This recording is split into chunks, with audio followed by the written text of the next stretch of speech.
Skull Rock Podcast is brought to you by the generosity of the following companies. The Old Mill Press, publishing beautifully crafted books that illuminate our world. To learn more, visit theoldmillpress.com. And by listeners like you. Hey everyone, it's Kimberly Bouchard. I'm the author of the Positively Disney Cookbook, and you are listening to the Skull Rock Podcast. Aye, mateys, remember this as the day you sailed with the Skull Rock Podcast. Who among you thinks he has what it takes to join the Skull Rock's ruddy crew? Proceed at your own risk, and mark well me words, mateys. Dead men tell no tale. Welcome to Skull Rock Podcast, the show about all things Disney and pop culture. Every week we take you behind the scenes of some of your favorite Disney films, theme park attractions, performances, books, music, art, what's streaming, what's in theaters, and what's going on in this universe of entertainment. I'm Aljon, musician and longtime Disney, Marvel, Star Wars, and pop culture fan, and you can contact me, Aljon, A-L-J-O-N, at skullrockpodcast.com. And I'm Dave Bossert, artist, filmmaker, author, and welcome to the Skull Rock Podcast. If you love Disney and pop culture, please subscribe to the show wherever you get your podcast. You can also like and follow us on Facebook, X, Blue Sky, Instagram, LinkedIn, and YouTube. You can also email me at dave@skullrockpodcast.com. Aljon, this is the last Skull Rock Podcast of 2024 live, I should say. Well, wow. You know what I mean, with us, right? We're 2 days before Christmas. We're going to take a couple weeks off and drop some vault shows the next few weeks, and then we'll be back in early January with some fresh interviews. Unbelievable. I can't believe it's the end of the year and holiday season's here. Just Christmas is right here, right around the corner. Where is this year gone, Dave? It's gone so quickly. It really has shot by, I have to say. And, looking into 2025, we've got some incredible guests lined up. And I would point out that in January, we've got a multi-part interview with animator extraordinaire Darlie Brewster, who's been in the business forever. Great conversation with her. And then we've got a multi-part interview with story artist Robert Lenz. I mean, that's going to take us, believe it or not, into February, and we've got other guests stacked up after that. So It's just going to be a wild 2025 with a lot of new shows, and I'm looking forward to it. I love the fact that it's like banger after banger after banger interview, which is amazing and so much fun. And the fact that we're going to be at Animation, y'all, we talk about it at the end of every show, seemingly for the past few weeks. And this Animation, y'all, Expo in Nashville is going to be amazing with so many people. I mean, I can't believe it.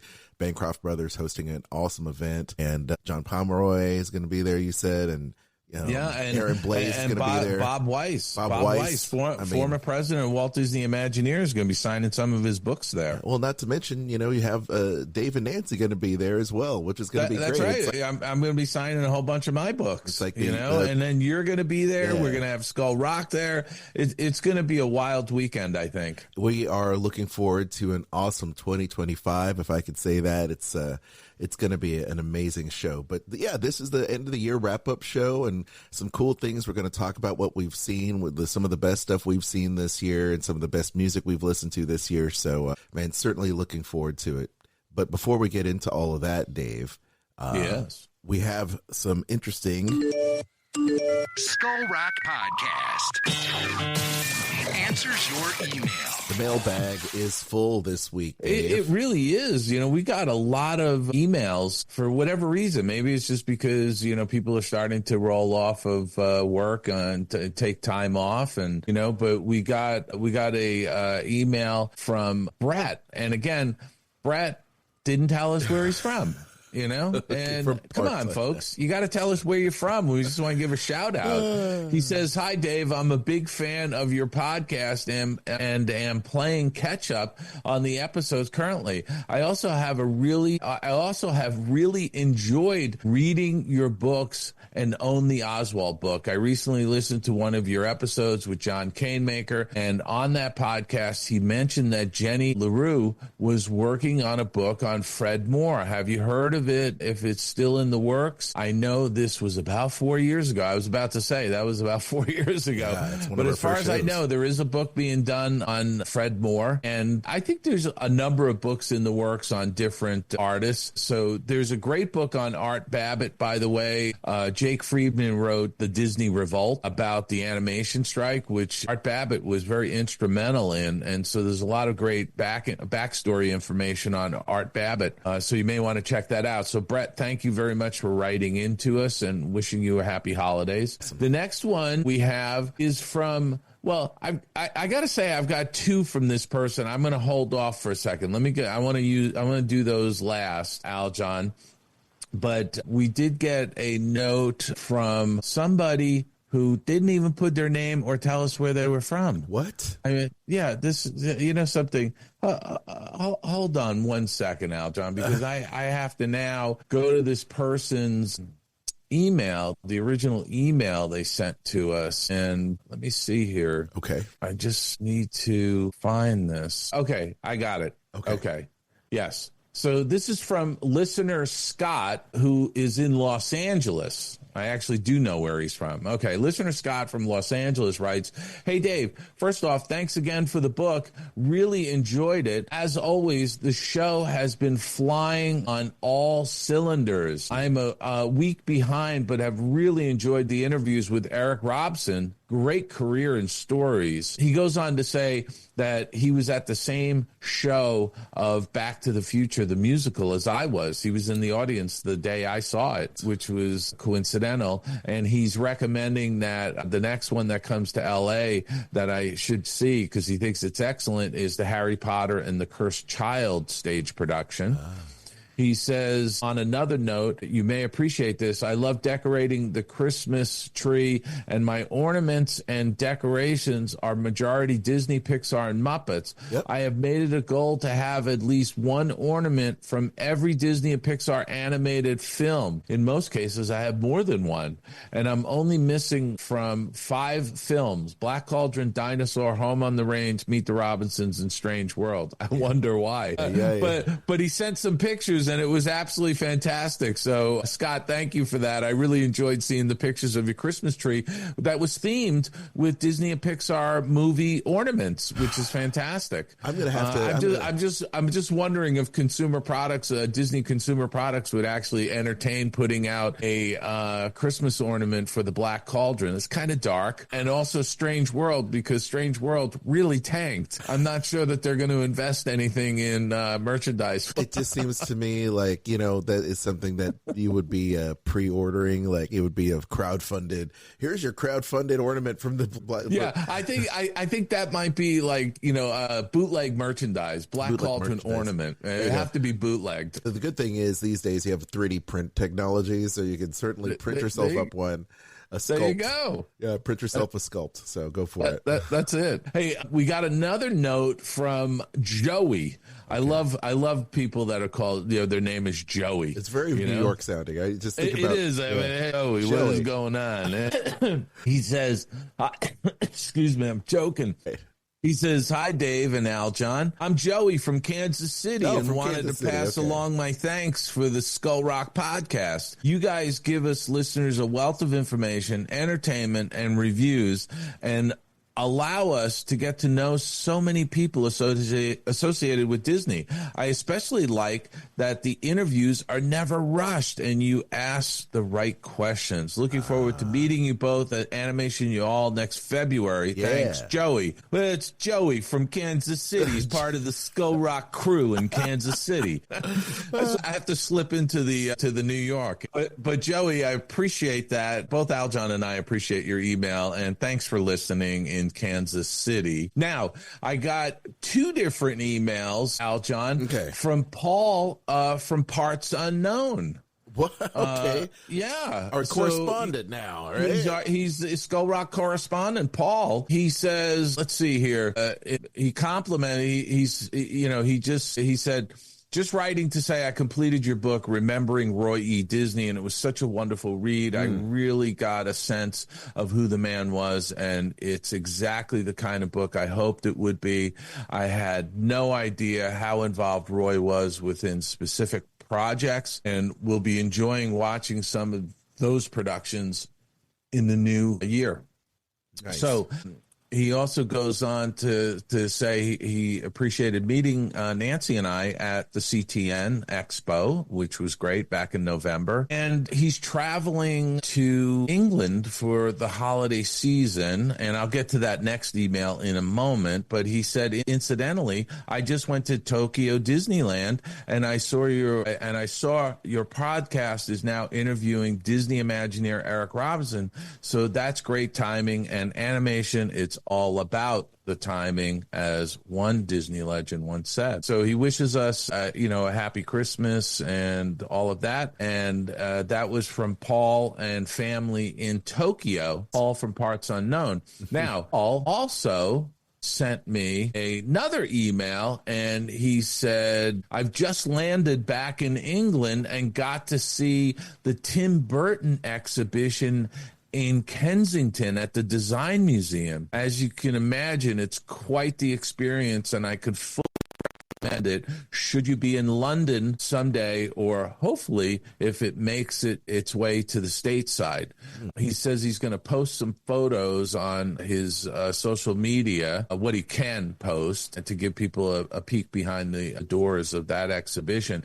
Tim Burton has had a museum exhibition that's been traveling around the world, I think, for several years, and it's kind of a retrospective of Tim's work. So to all of our listeners in London and England, go check that out down in Kensington at the Design Museum. And Paul then says, thank you again, wishing you a happy holidays and New Year celebration with your families. So that was very nice of Paul from Parts Unknown, who actually is in Tokyo and is our official Skull Rock correspondent traveling the globe. So that was our mailbag. That was a lot of stuff, Aljon. We got a lot of notes from a lot of nice folks. Yeah, that is. And once again, I encourage everybody to send us those emails if you would. We'd read them in an upcoming episode, as well as voicemail.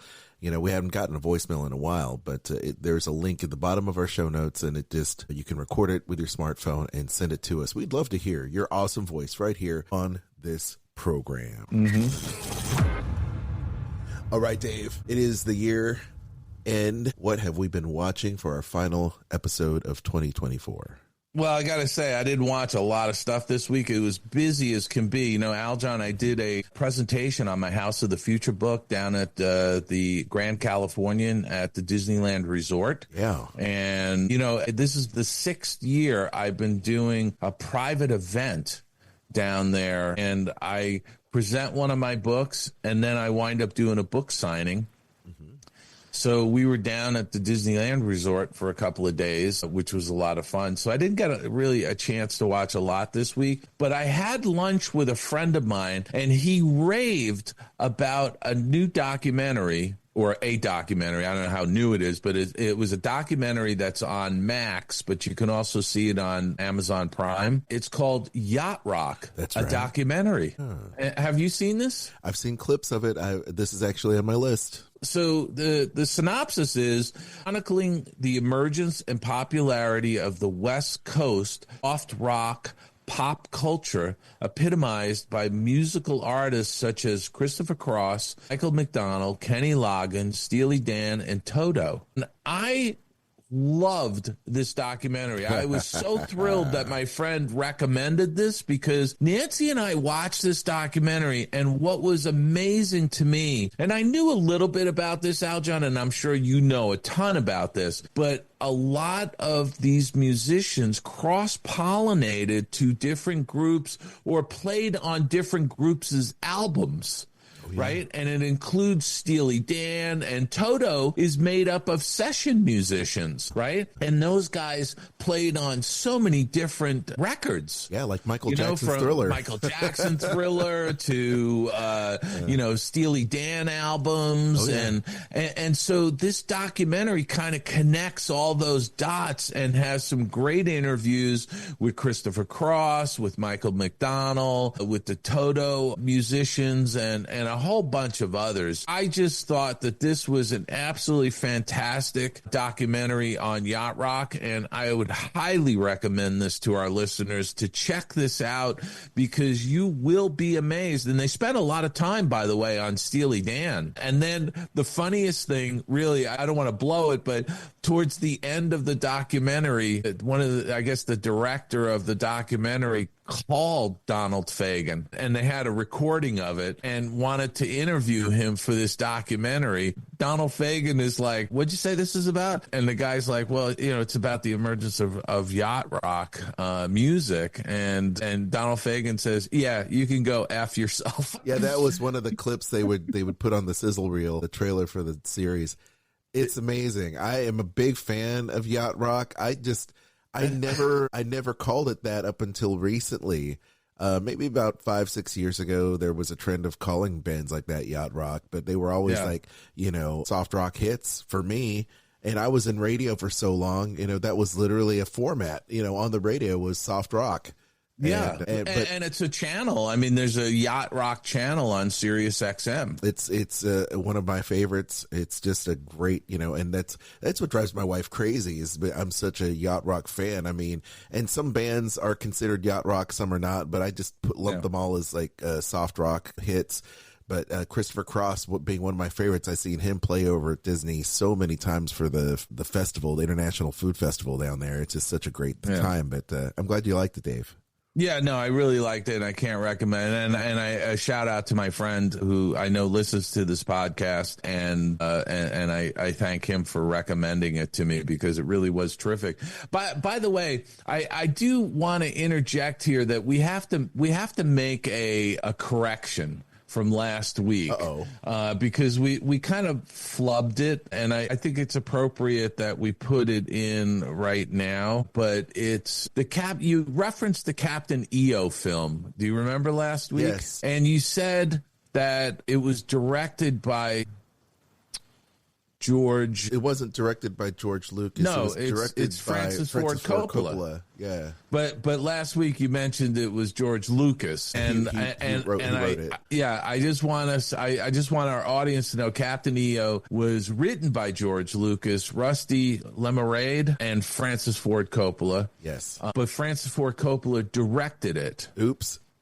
Okay. Oh yeah. So that I just wanted to make that correction for our listeners. It was aptly pointed out by my friend I had lunch with, who also recommended yacht rock. So I want to get that out of the way. Oh no, he's definitely right, and it was just a slip of the tongue. Of course, Francis. Yeah, of course it is. And you know what? We're not perfect. We're gonna misspeak once in a while. Okay, next on the small screen, I think. I finished watching the 10 episodes of Day of the Jackal with Eddie Redmayne. I think this is one of the best series of the entire year. And it's on Peacock, and this is just, off the charts good. Nice. It's got an 8.2 out of 10 on IMDb, and it's got 86% on Rotten Tomatoes. I'd actually give it a 95% as far as I'm concerned. The synopsis of this is an elite sniper, a master of disguise, and a highly trained killer. The Jackal is an assassin, coldly carrying out his hits for a fee. Following an attack on a high-profile and notorious politician, he's offered his riskiest job yet, one that could pay him enough to leave this life for good. But his work has attracted the attention of Bianca, a tenacious British intelligence officer whose world-class expertise in firearms makes her the ideal candidate to hunt him down. What follows is a thrilling cat-and-mouse chase across Europe as the Jackal works to carry out his new mission while being pursued by Bianca. However, as the hunt continues and more casualties are caught in the crossfire, it becomes clear that there may be other forces pulling the strings. As both Bianca and the Jackal's personal lives clash with their work, they risk everything, pushing themselves to their limits with disastrous consequences. This is an absolutely fantastic show. Stars Eddie Redmayne as the Jackal, Lashana Lynch as Bianca. You also got Leah Williams, Richard Dorma. Really an absolutely fantastic. Charles Dance is in there. It's a fantastic series. Every episode is like watching a movie, Aljon. I could have watched this in a theater. Wow. This was so good. Nice. So I highly recommend it. All 10 episodes are up. Check that out.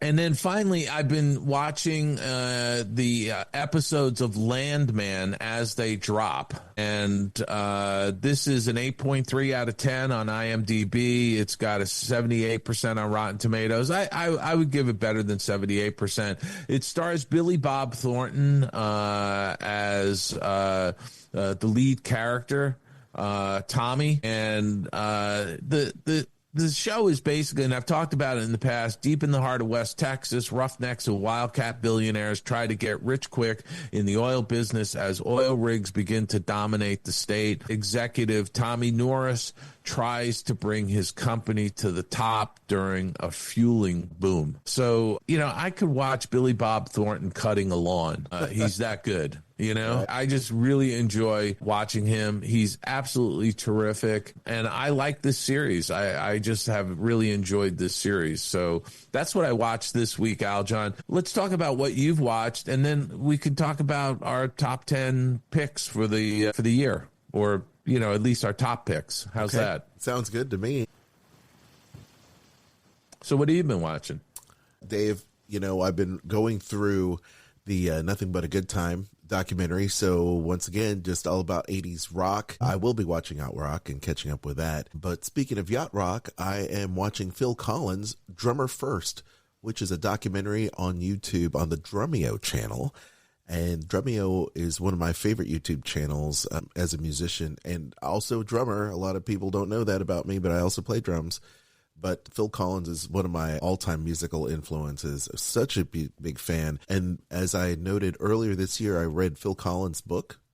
Yeah. And this is kind of a documentary that his son had produced, and gets to interview him and the Drumeo crew about his early career and his time in Genesis and his time as a solo artist. And now as he's retired with, some serious health issues that he's contended with over the past decade.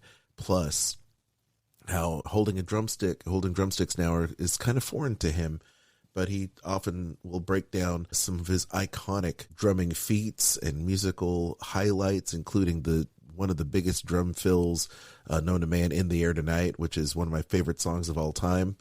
But it's a really, really great look into this man's career. What a living legend, Phil Collins, and a musical genius. And they interview even some of his contemporaries and some new artists as well about his influence. And I think that if you're a fan of that musical genre, the hits of the 80s, you couldn't turn on a radio or watch MTV without seeing a Phil Collins video or listening to a Phil Collins song. So I think it's definitely must watch for sure, even for just fans of that musical genre. Yeah, and I understand that he talks a little bit about, what's going on with him health-wise. Yeah, absolutely. It's, his book chronicles a lot of that in depth. And now to see him several years removed from the book kind of dealing with those kind of things. And the fact that this man is a workaholic, he is a creator, cannot stop creating, and he thought he could, but he just can't. It's much like yourself, Dave. I mean, being a creator is in your blood. You just live to create, and you're driven by that passion to be a creator. Yeah, absolutely. And I think once you're a creator, you're always a creator. You know what I mean? It's like you're always going to be creating something, and I'm imagining even if he can't play the drums because of health issues, he could still write songs. Absolutely. It's with him. It's within him. But it's a very, very fascinating look into this great artist. Mm-hmm. Skeleton Crew, which is a Star Wars show on Disney Plus, continues to do it for me, Dave. I love The effects and the writing this week was very fun. A different look. The film, the TV show is usually pretty bright. It's almost like the Goonies meets Treasure Planet kind of intrigue pirate show, which I love a lot based in the Star Wars world. And that's what I love about the shows that know what they're doing, is the fact that they can set a particular genre or these characters into the Star Wars setting and have it completely be authentic to Star Wars and explore stories outside of the Skywalker saga, which is really neat. So I really appreciate that. I also saw some Christmas movies, Dave. It's the time of Christmas movies here in my home, if you're the uninitiated. And I saw a brand new film, and it's relatively new. It's from 2023. It's called Best Christmas Ever. Friendships are put to the ultimate test over a boastful holiday newsletter. You ever get those holiday newsletters, Dave? You know, the typical Christmas card will come in, but then you'll get this fold out. This is a blog of my family's experiences over the year. Have you ever had that? No. You've never seen those? Well, I mean, no, I honestly, I do get, Christmas cards where there's a, folded 8.5 by 11 sheet of paper that has an essay in it of what people were doing. You know what I mean? But you know what I'm saying, right? I did it once, Dave, and I only did it because we wanted to let our friends know that we adopted our foster kids. That's the only time I ever did it. And I think it's great. Listen, I love it when people tell me what they're doing, but you don't have to write a 1,000-word essay about it. This is true. Right? This is true. It's like, put it into a paragraph. Exactly. So this is all about that. So this stars Heather Graham, and Brandy Norwood. Brandy, the singer and actress. They are married to, Brandy's married to character Matt Cadello, who plays Valentino, she's got it all. She lives in a wonderful life with a kind of jujitsu instructor, whereas Heather Graham was her college roommate, and Jason Biggs from American Pie is her husband, and they are having, she's a genius, but she's not having life turn out the way she expected. Of course, she gets invited to Brandy's house for Christmas, and of course, Brandy sends out these newsletters every year to tell people how she's doing and how fabulous her life seemingly is. And she gets found out it's kind of a game of one-upsmanship, and then there's a twist, and it's a very nice story. It is a Netflix-esque, Hallmark-esque type of movie, I will say. But there is a nice little twist, and the ending in the third act just kind of goes into a interesting place. It's just out of left field and super strange and weird, but it is a very interesting show. Best Christmas Ever. It's not a complete waste. There are some high moments, but the third act is just it's just a little bit of a mess. But to check that out if you so desire. If anything, just for the chemistry between Brandy and Heather Graham and Jason Biggs, I think is very nice. Definitely a made-for-TV-esque kind of movie. And last but not least, I'm always on the lookout for new stuff to see with our children, and they like the Spy Kids films. Oh, yeah. Spy Kids films are definitely fun. Robert Rodriguez is an amazing director for so many different things. He's been directing films and TV now for decades, and he just has a great way of telling these amped up kid stories, which I appreciate a lot. It's just there's a lot of great value in these. It's not just people call them schlocky or whatever the case is, but he's got great taste and great instincts in terms of action, and the kids love it. They are engaged. They are enthralled. So Spy Kids Armageddon came out last year. It's a PG film, and it's a high action kids film. And it's set in a spy world, of course. And then starring the two stars, Connor Easterson and Everly Carmelia, are great kid actors. Zachary Levi and Gina Rodriguez are in this film, along with many, many others. And it's just a fun kind of, I found out my parents are spies, and I get caught up in this adventure as children. And of course, the children get to save the day from a maniacal madman who's trying to hijack the world using a video game. Of course, it's a video game. Of course. So definitely one for the kiddos. So please check out Spy Kids Armageddon. Came out last year, and looking forward to seeing more Spy Kids movies with my family, because there's some really interesting things in it for the adults that are watching. A lot of 80s references and 90s references that you'll grow to appreciate. Anyway, what have you been watching? Let us know. We'll catch it in next year's edition of Skull Rock Podcast. Skull Rock Podcast. This week in Disney and pop culture. Top of the news this week, Disney, has been in the headlines, for several years now because of the change in maybe the direction of their company in terms of seeing or showcasing diversity in their films. And recently, according to Hollywood Reporter, their headline reads, Disney pulls transgender storyline from Pixar's Win or Lose streaming series, and the original animated show about a co-ed high school team debuts on Disney Plus in February. This animated film, or this series rather, looks really interesting to me because it follows a softball team named the Pickles, and they had a storyline with this transgender. It's such a hot button issue really these days, Aljon, with, transgender people playing on different sports teams, yes. And there's a big backlash happening.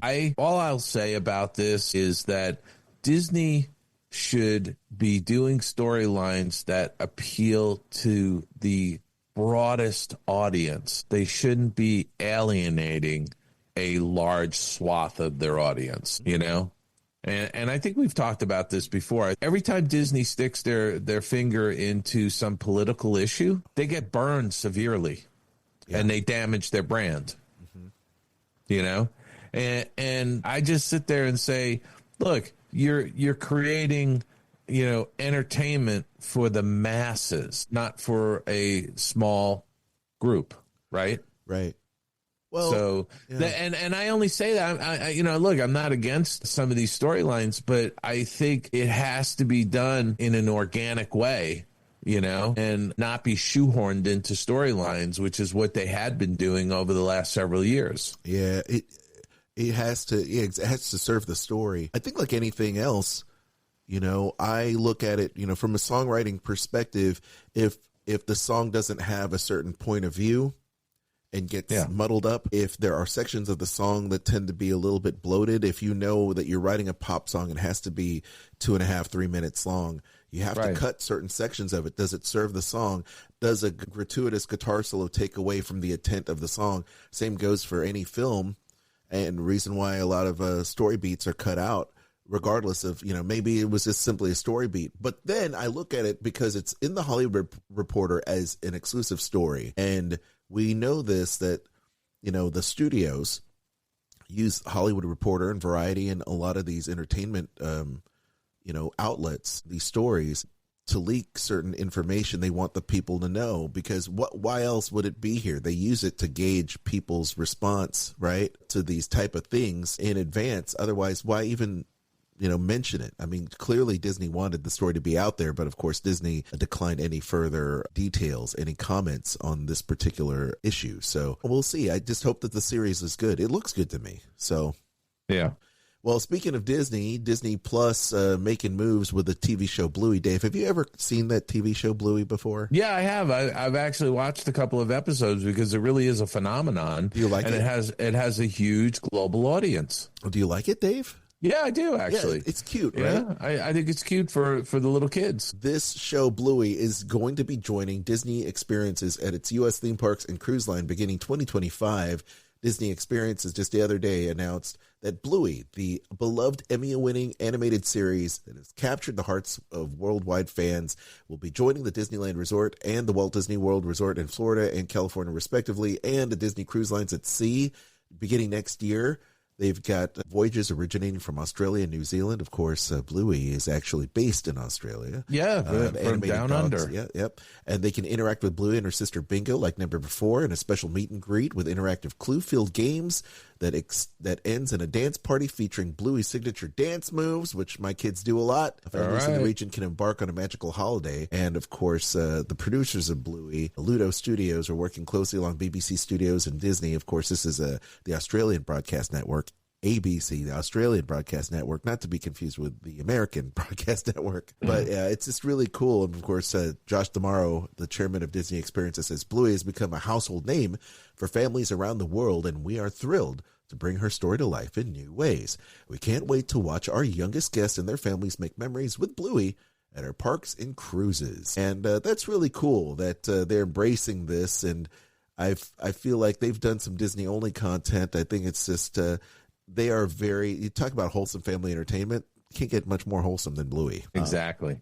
Well, speaking of more family entertainment, Dave, Wicked. Now, this is a movie that's been in my queue because of the holidays and the kids. I have yet to earmark time to go see it. But Wicked, this juggernaut of a musical turned film, is landed a sequel, Dave. Ariana Grande and Cynthia Erivo star in next year's follow-up Broadway adaptation, and they have a name for it. It's not just Wicked Part 2. It's called Wicked for Good. What do you think about this, Dave? I thought Wicked was a fantastic film, and I highly recommend people go out and see it. I mean, look, it's on my list of the top 10 movies of 2024, and I think it's terrific. Oh, there you go. I mean, the first one surpassed $520 million globally. It's going to be more. It's earning more and more as the holiday season continues. It doesn't surprise me at all that they're looking to cash in on a sequel. Looks amazing. Well, speaking of cashing in, Dave, the trailer for Superman is out July 11th. The saga begins again. James Gunn has taken his Marvel playbook and brought it over to Warner Brothers Discovery and just recently launched the brand new Superman trailer. This looks great. Theaters July 11th, 2025. Dave, did you check out the new Superman trailer with James Gunn? I did see it, and I thought it was really good. I will say that one of the things that crossed my mind is what will happen to the actor who's playing Superman, because it seems to be a cursed role. You mean, so the previous Superman, Henry Cavill? Well, it's just, but I mean, it just seems to be a cursed role because the actors that play it have, had terrible things happen to them. Well, George Reeves, died by suicide. You have Christopher Reeves, no relation, but, he fell off a horse, broke his neck, became a quadriplegic, and then eventually died from that, Yeah, I don't know. It just seems like maybe they broke a little bit of a cycle. I mean, you had Dean Cain, who played him on Lois and Clark on ABC, seemingly is doing fine. And the latest one from Smallville and the Lois and Clark show, Clark and Lois show that was on WB, they seem to be doing fine. And of course, Henry Cavill was recently in the Wolverine and Deadpool.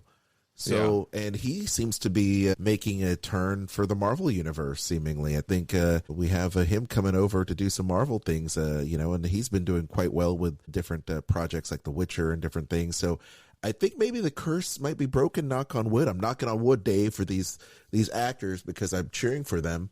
But I'm cheering for this show as well. I mean, Superman to me is the quintessential superhero movie.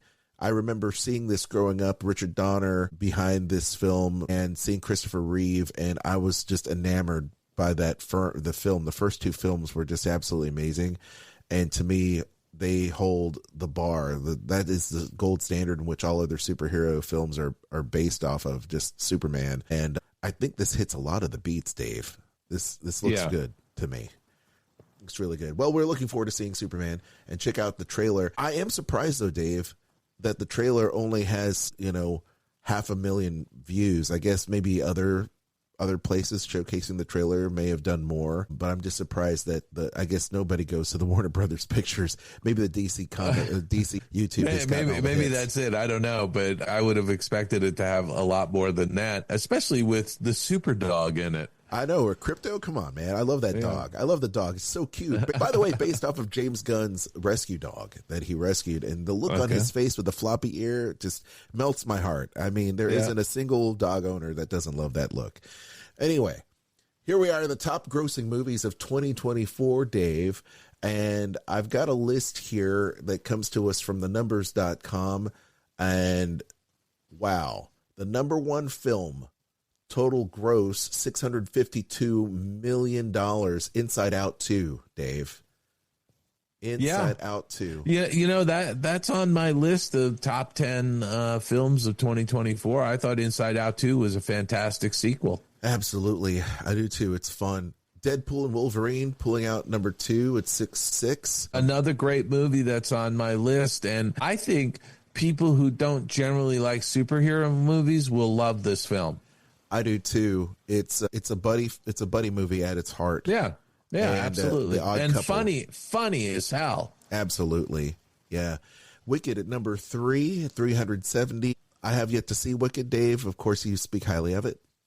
I think it's a terrific movie. Again, top 10 for me. Despicable Me Part 4 that was released in July is right behind it, 361. I will say that Despicable Me as a franchise, to me, even though it's seemingly a farewell to the franchise, I think you can't really say farewell to that. I think it's such a big franchise for Universal that there'll be more Despicable Me or Minions movies to come. Honestly, Aljon, if the franchise keeps generating tons of money like this, and I'm talking about, not just at the box office, but with the merchandise and all the other ancillary stuff that they do with these films, if it keeps generating tons of dough, you can expect them to continue making them. I mean, that is no number to sneeze at right there. Any number of films would love $361 million. Moana 2 pulling up the rear.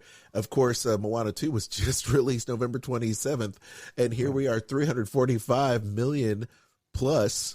That is a ton of money. Another movie that I'm sure my family will love. My kids love Moana. Yeah, I mean, Moana 2 has crossed 700 million worldwide at the box office, there you go. And I'll be interested to see if it can cross the $1 billion mark. Yeah, and I say that this is for North America. The movie, the grosses that I have is for North America and Canada. So yeah, we don't have the global numbers. Beetlejuice at number 6. Dave, you speak highly of that. I thought that was a very good movie. It just didn't really make my top 10 list. I think it would be on my top 15 list if I did 15 films. But I liked Beetlejuice. I thought it was a good movie. It's just that there were other movies that edged it out for me. You know? Yep. Number 8 is Twisters. This is a film that I had kind of on my list and then it kind of dropped off. But this is also a big one, 267. Ho hum. Ho hum. Ho hum for me. You did speak highly of this one. This is Godzilla X Kong. This is no. I thought you didn't like. Oh, it was Godzilla. No. It was a different Godzilla movie. Godzilla X Kong is an absolute mess of a movie. Okay, all right. I spoke highly of. I think it was Kong minus Godzilla -1. Yeah, Godzilla -1. Yes, that was the one that I thought was an excellent film. Yeah, excellent. I mean, it was really well done. That's the one you should see. Godzilla X Kong is just a hodgepodge of a movie slapped together. It's like a slapdash release. Yeah, I get it. It was terrible. Kung Fu Panda 4 rounds up the top 10, at least domestically. I enjoyed Kung Fu Panda. Kung Fu Panda 4. I think it's more of the same. Other films that are in there that I've seen that I really enjoy, A Quiet Place Day 1 is at number 17.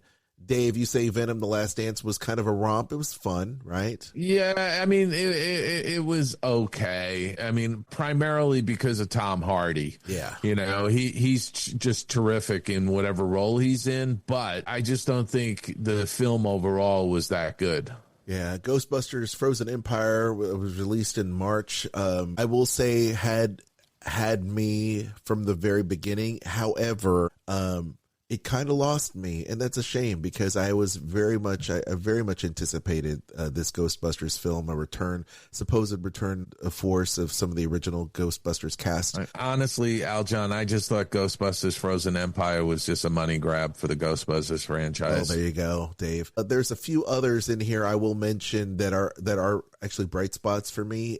the movie with Ryan Reynolds, If, at number 19, is really fun. Yes, I'm glad you mentioned that because I have that on my list. I thought that was an excellent film. It had a heart to it. It was beautifully done. Can't say enough good things about it.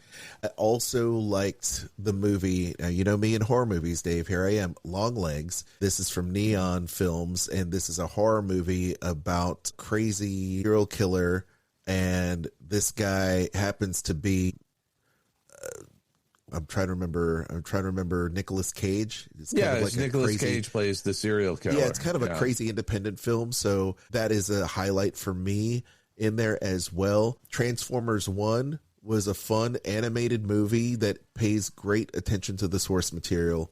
And I'm just looking at this list. Of course, we do not recommend Madam Web. Please pass that. Oh, my God. What an awful movie that was. Absolutely. It was just terrible. Yeah. And these are all films, by the way, that were actually in theaters. We're not even talking about the streaming stuff that we had. I also will say that you can definitely skip the Crow reboot, please. That was another disaster of a movie. Yeah. I mean, it's absolute craziness. Yeah. Well, those are just some of the ones on my list, Dave, that are. I just want to add a couple others that I thought were worth seeing. Okay. So I would say Kingdom of the Planet of the Apes. Yes. I really enjoy that whole franchise. And that was the latest installment. I thought it was terrific. I agree. And I'm a fan of Planet of the Apes, you know. On the animation front, The Wild Robot, to me, is one of the best animated films of the year. Nice. Okay. And, you know, Inside Out 2 is great, but it's a sequel. All right. I'm talking about an original film, right? Not a sequel that's come out this year. The Wild Robot is getting a lot of buzz, but it is a very good movie. And if you get a chance to see it, even if you decide to stream it, you know, or you know, rent it, you know, on VOD, video on demand, you know, do it because it is a beautiful movie. It's got a big heart to it. I really enjoyed it. The other film that I think is one of the best Christmas films I've seen in quite a number of years, and this is going to, I think, become a classic, is called The Best Christmas Pageant Ever. Yes. I talked about this. This is a wonderful film.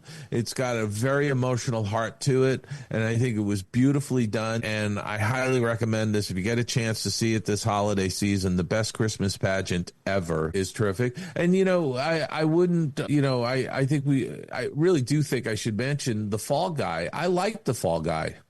Yeah. You know, it's not a great movie, but Ryan Gosling, yes, and Emily Blunt are terrific. They have wonderful chemistry in this film. Yes. So The Fall Guy was another one that I think was an enjoyable film for the year.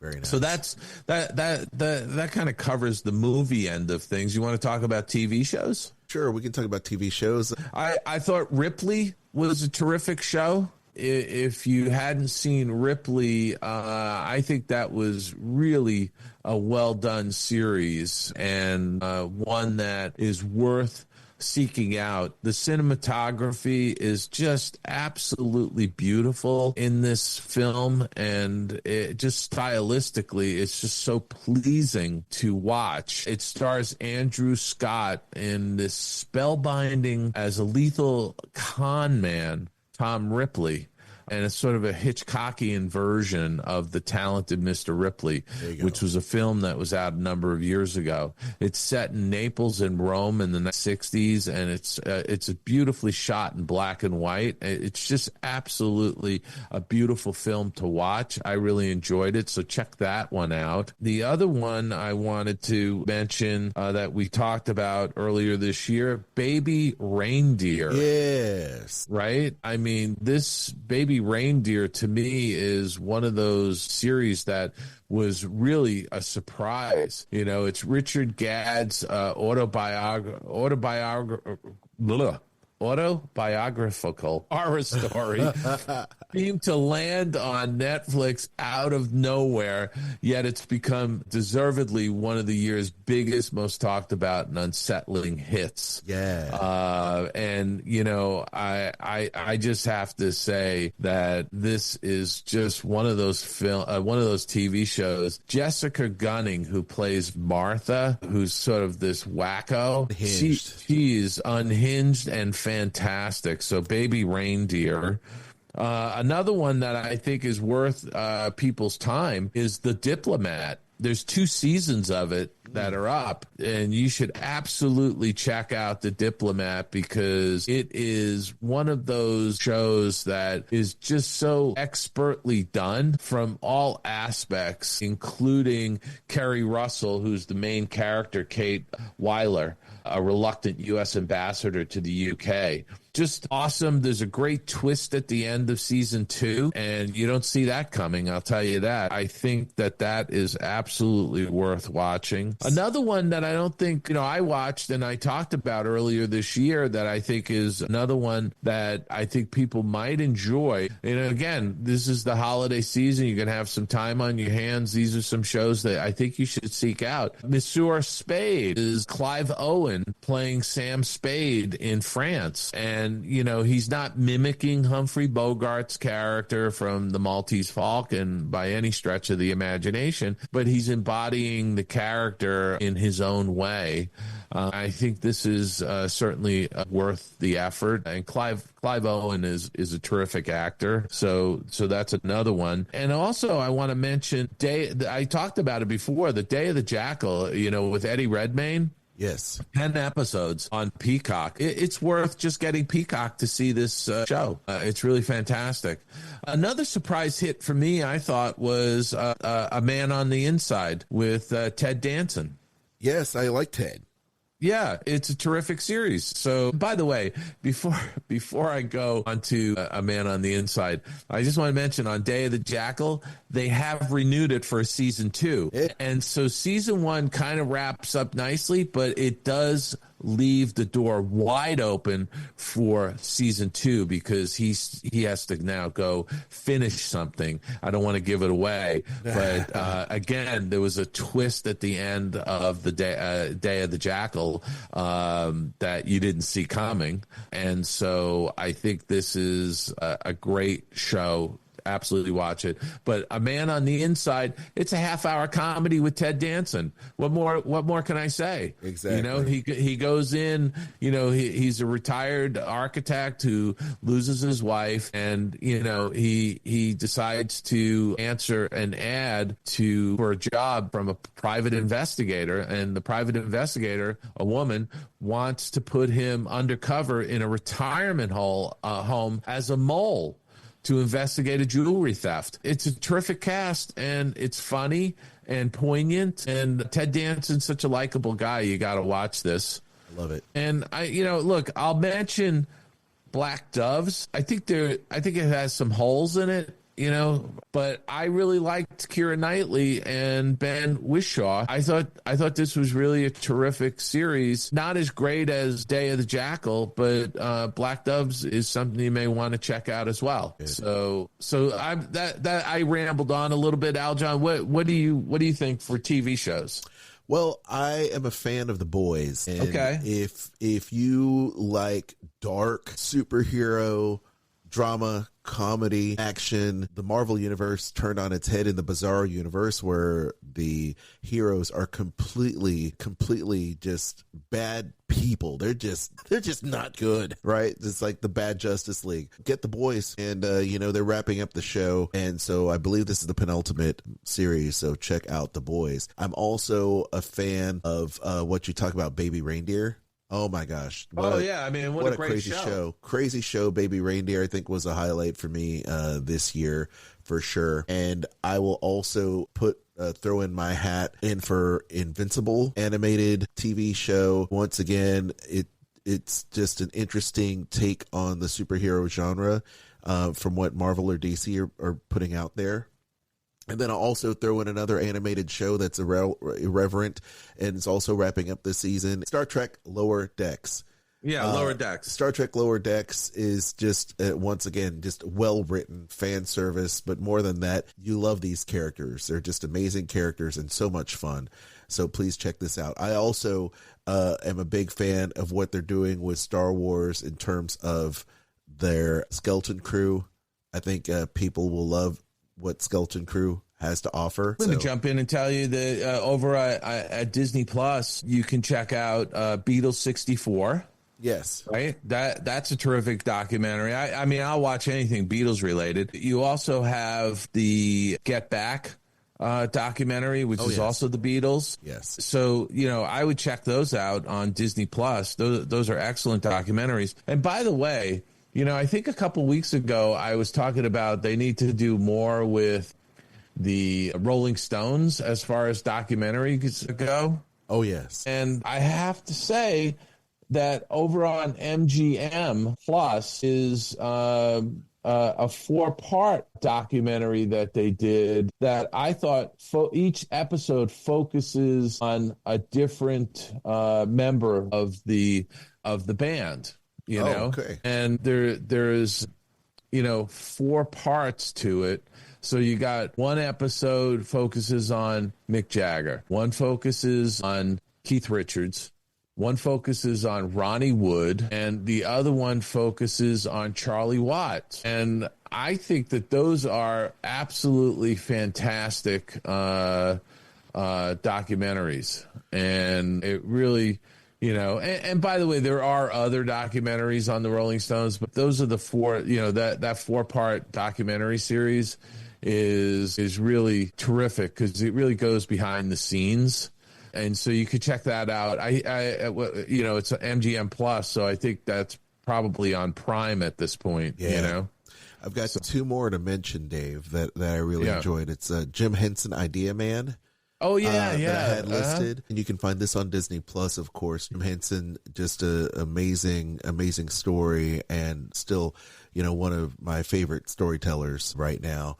And then also The Greatest Night in Pop. I've talked about this a lot, and this is about the making of the USA for Africa single, We Are the World. And when you look at the different egos and the people involved in putting this together, whether it's Quincy Jones, who recently passed away, Lionel Richie, one of the songwriters, Michael Jackson, and then, of course, the list of 80s who's who superstars that happened to come in right after, I believe it was the Grammy Awards. They drove into the A&M studios down there and cut this overnight, and it is one of the most iconic songs of the 80s, The Greatest Night in Pop. Definitely check that out as well. In terms of music, Dave, I can tell you that some of the highlights for me and for a lot of people happen to be Taylor Swift. Had a huge few years, but Fortnite by Taylor Swift featuring Post Malone definitely hit up the charts. It's right now number 10 on the Billboard charts for this year as well.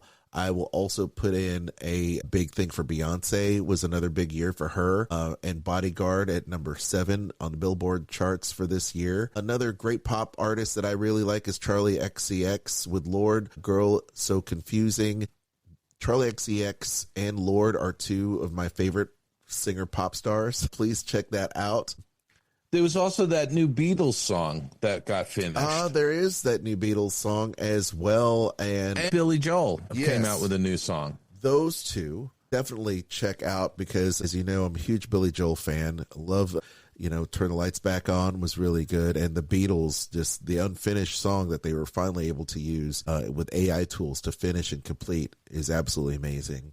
Yeah, and they did that off of a demo that John Lennon had recorded. So the AI tools have gotten so good now that they've been able to they finally were able to lift John Lennon's vocals off of that demo track and then remix it all with cleaned up instrumentals and with Paul McCartney and Ringo Starr singing, as well as George Harrison playing guitar from an earlier attempt at finishing it before Harrison passed away. Well, yes, 100%. And I love the fact that they were able to do that. It's just, an amazing thing that people are able to listen to right now. One of the other pop things I will mention that's on my list is this is the year of the female singer pop artist, Sabrina Carpenter, former Disney star. And I guess she's marked as like best new artist, although she's been an artist now for over a decade. So Espresso seems to be like the number one song. No matter where I turn, I hear it. And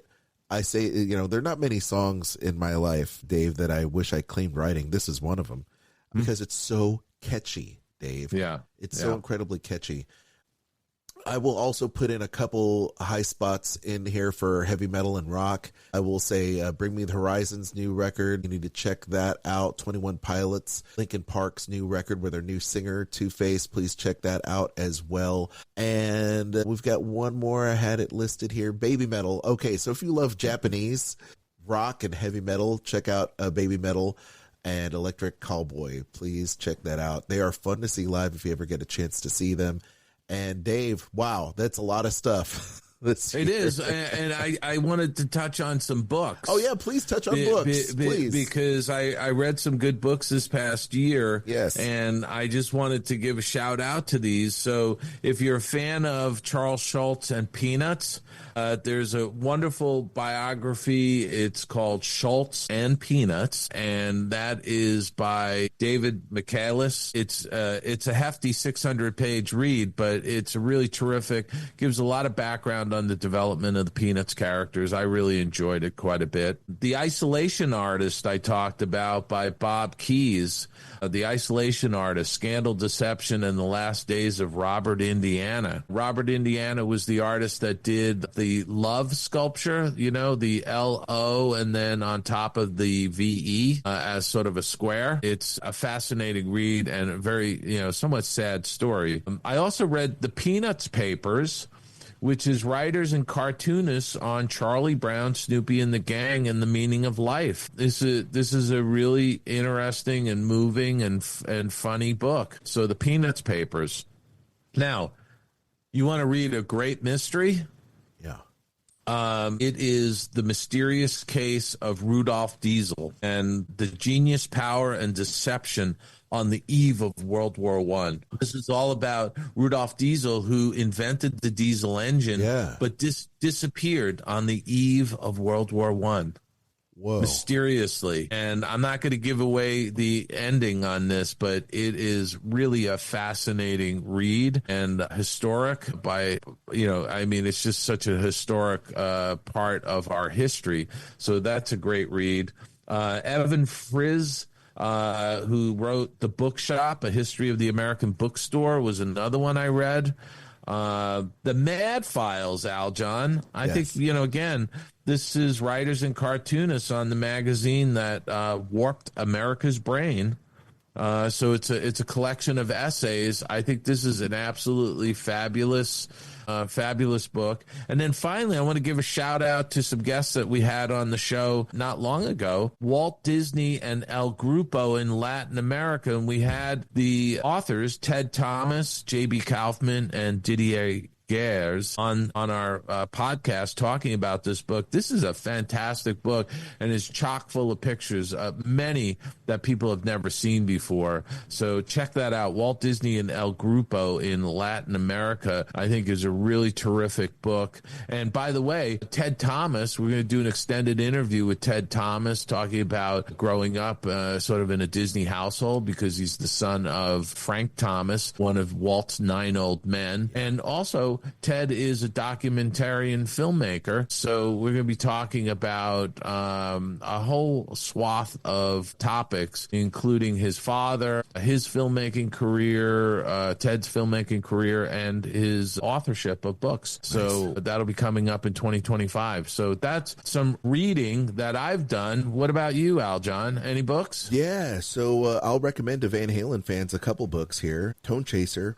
which documents all these interviews that Eddie Van Halen had with writer Steve Rosen, who's a prolific writer in the guitar space, and has documented a lot of his Eddie idioms as well as his guitar tone and his basically his thought process on making music.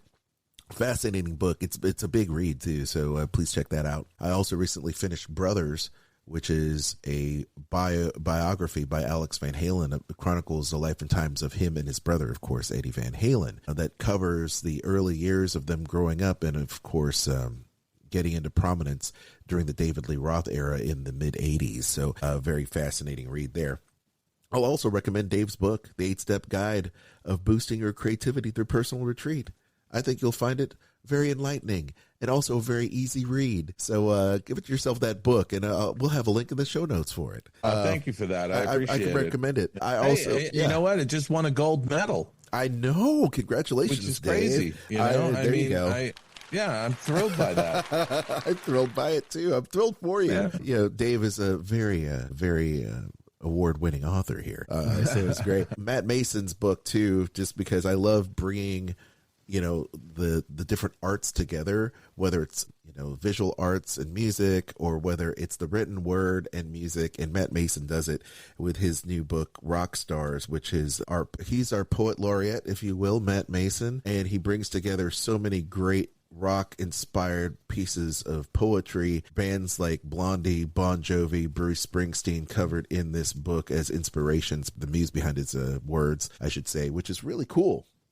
So there's a bunch of stuff. And of course, all our different authors, you know, that we've had here on the show for this year are all great books, as Dave mentioned in his show, or in the show that we've had. I mean, just awesome stuff for this year. They're all great books. I think we'd go on for another hour if we could, talking about some of our favorite. I just across the board with movies, TV shows, music, books. I mean, everything.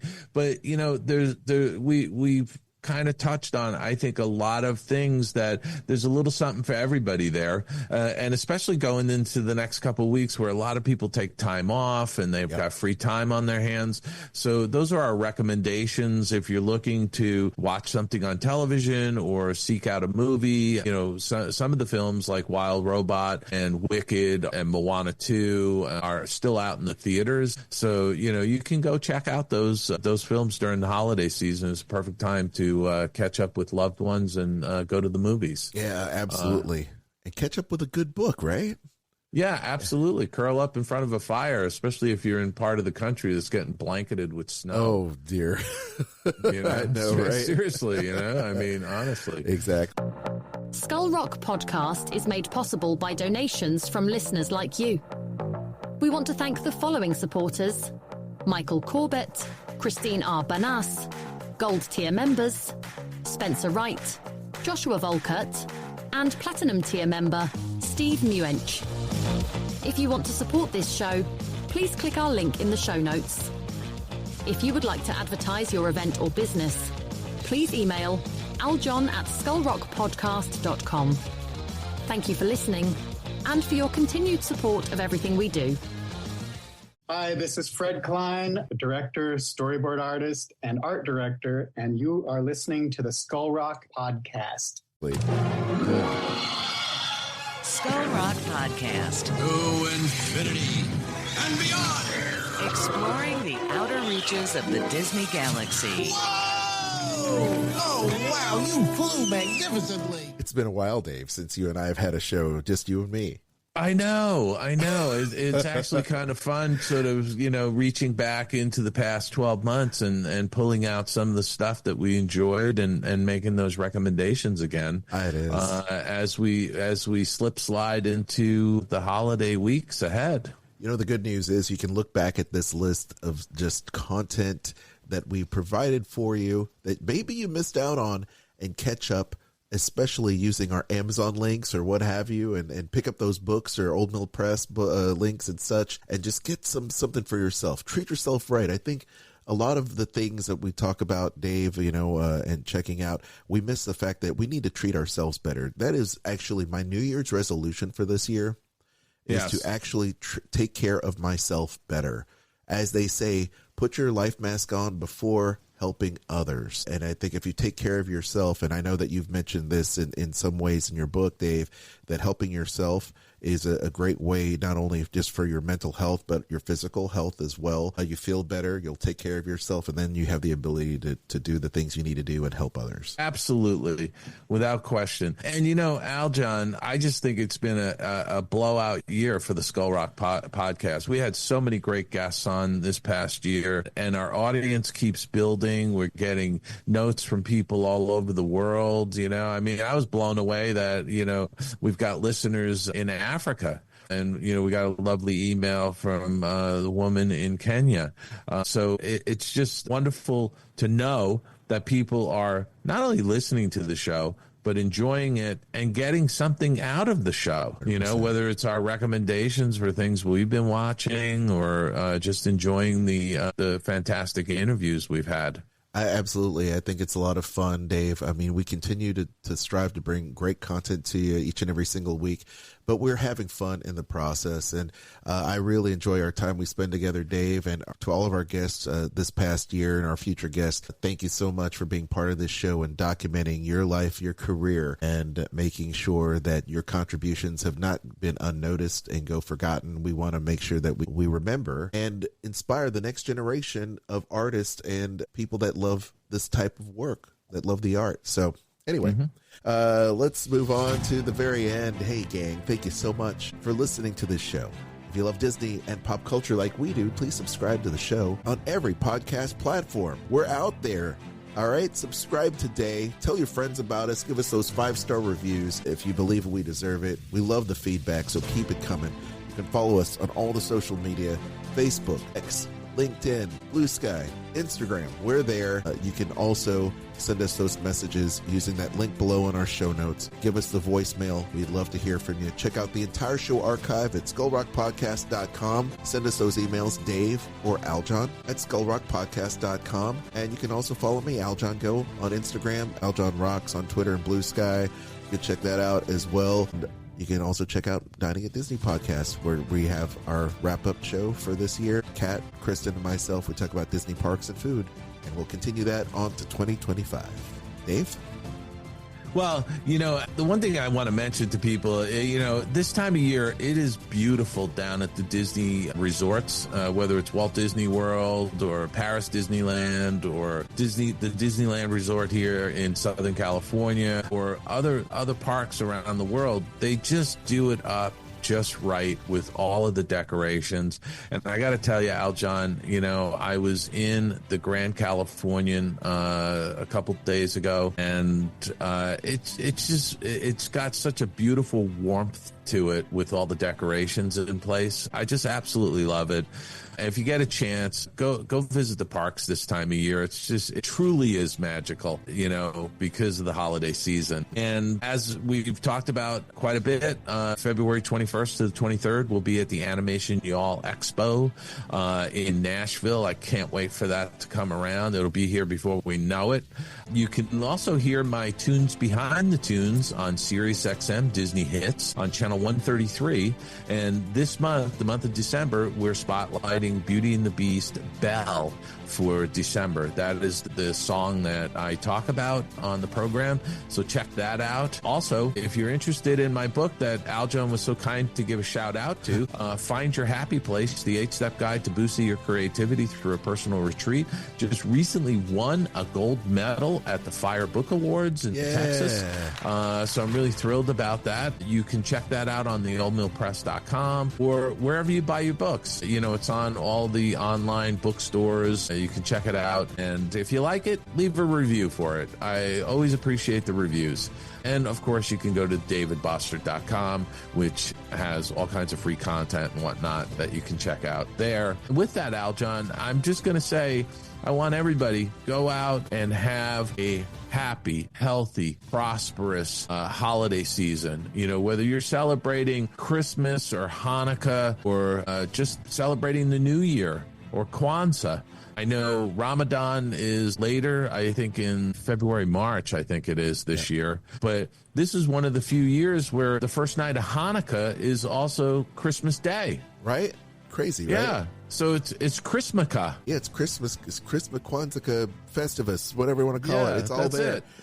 Whatever you celebrate, go out and have a fantastic time. Spend time with your loved ones, with friends, family. Enjoy yourselves. Be safe out there. There's snow blanketing parts of the country, and it gets treacherous when it starts snowing out. So be careful. And we will see you back here on, I think, Aljon, it's going to be January 13th, but we'll have our first new show. And in the interim, we've got some wonderful vault shows that are going to be dropping.